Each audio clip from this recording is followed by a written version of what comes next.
Y'all substitute teacher, Mr. Garvey. I taught school for 20 years in the inner city, so don't even think about messing with me. From the door, I was Professor Ace, and one of my videos that Chief really gave me props on was the hamster wheel. That was the first video that I liked. I was like, oh snap, I really know what I'm talking about. I can really teach, and I was Professor Ace then, and then I was true. I've been true the longest, and now I went back to Ace. Okay, so my thing is this. I'm gonna say this, and I have to work tomorrow in the morning.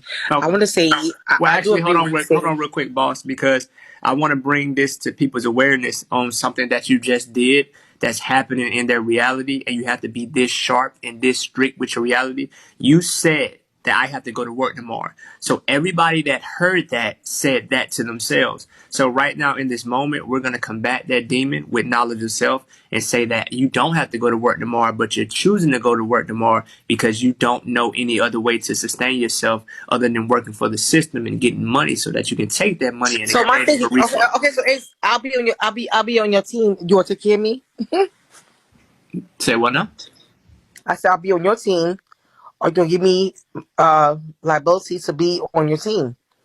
I have no idea what you're talking about. Meaning, if I have to work tomorrow to be substantial to pay my bills, I have to pay you whatever. No, you don't. You don't. As long as you keep chanting that, it's going to manifest in your reality, and that will be your reality. When you really look at reality for what it is, you don't have to work for money, and you don't need money to get anything. You never needed money, because look at money for what it is. Money is only a tool in this system that allows you to go get your resources. The real thing that you need is water. You need water. You need food. You need other and sunlight. And sunlight as well. Right. It's energy. Of course. Mm-hmm. Of course. And notice how these things are free. Yet there is a system in place that acts like a middleman and a buffer between your ability to simply go get these resources. When we look at the true economy, the real economy, if I go to an apple tree, the apple tree doesn't have a debit card machine. It doesn't have a cash register. It doesn't have a sticker on it. That's something that the Babylonians does. And one question.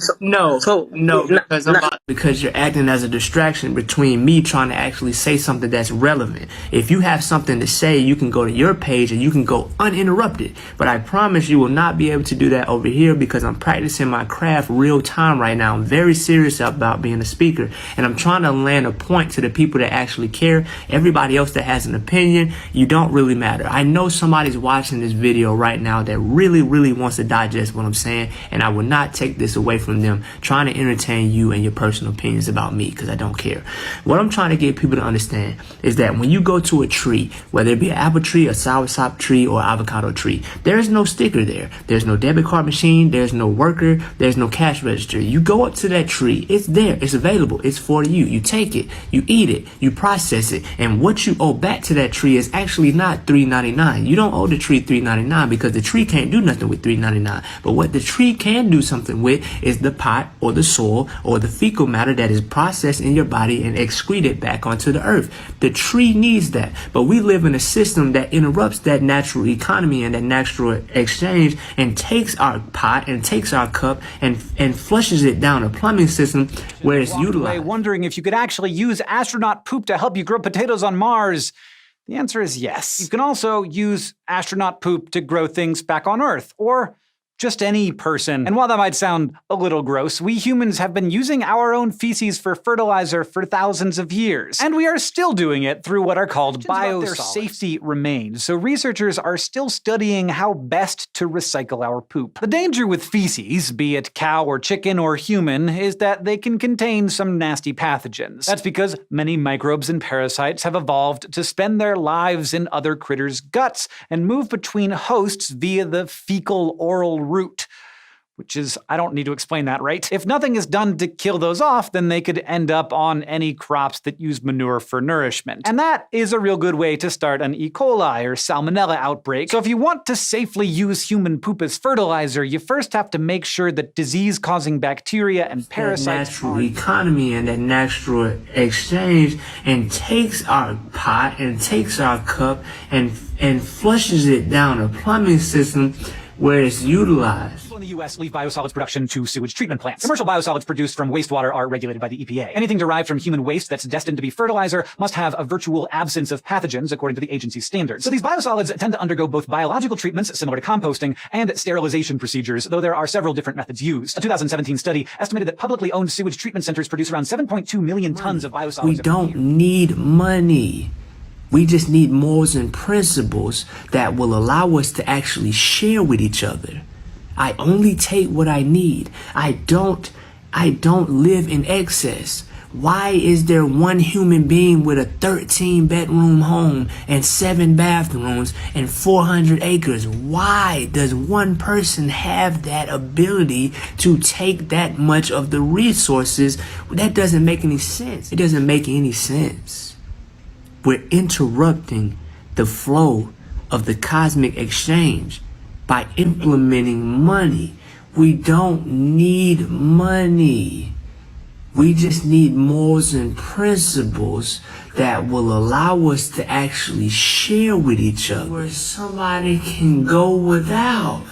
Do you know how much food? Imagine how much food get thrown away. Look, you, the plane you flew in on, them shoes, your socks with the bell on it, your gay ass. Well, Professor Ace, I don't know if you know this because you seem not to know many things because knowing things is a distraction. But did you know that when you flush your waste products down the Babylon toilet, they go down the Babylon pipe into the Babylon sewer, and then they go to the Babylon treatment facility where the Babylon poop is cleaned of the pathogens so that when it is used for fertilizer, it doesn't poison the trees.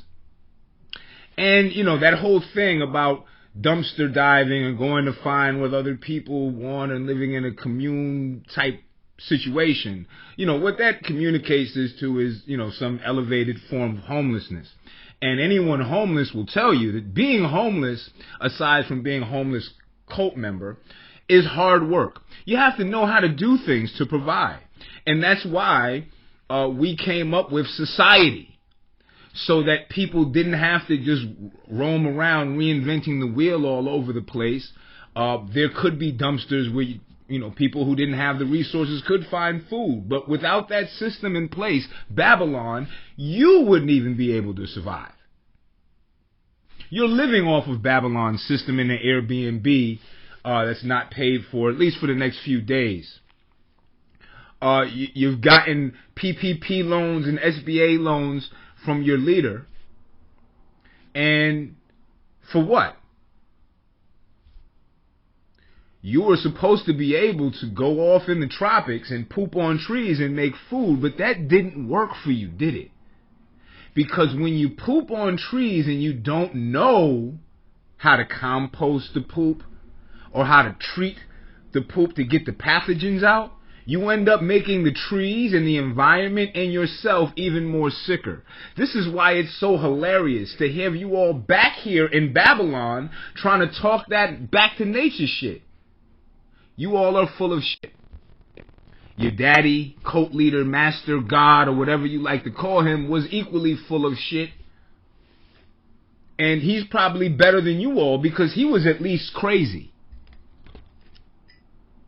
He was a crazy person, and you believed the crazy person, and you did little stripper dances for him, and you made softcore porn, and now you want to tell us that work is a distraction. You were working hard for your God there, Professor Ace. What are you talking about? There was a lot of work involved in the production of making music videos and ghostwriting and this confession/reality show you all came up with, and all these other things and the other nefarious things you may have done for your God/daddy/pimp.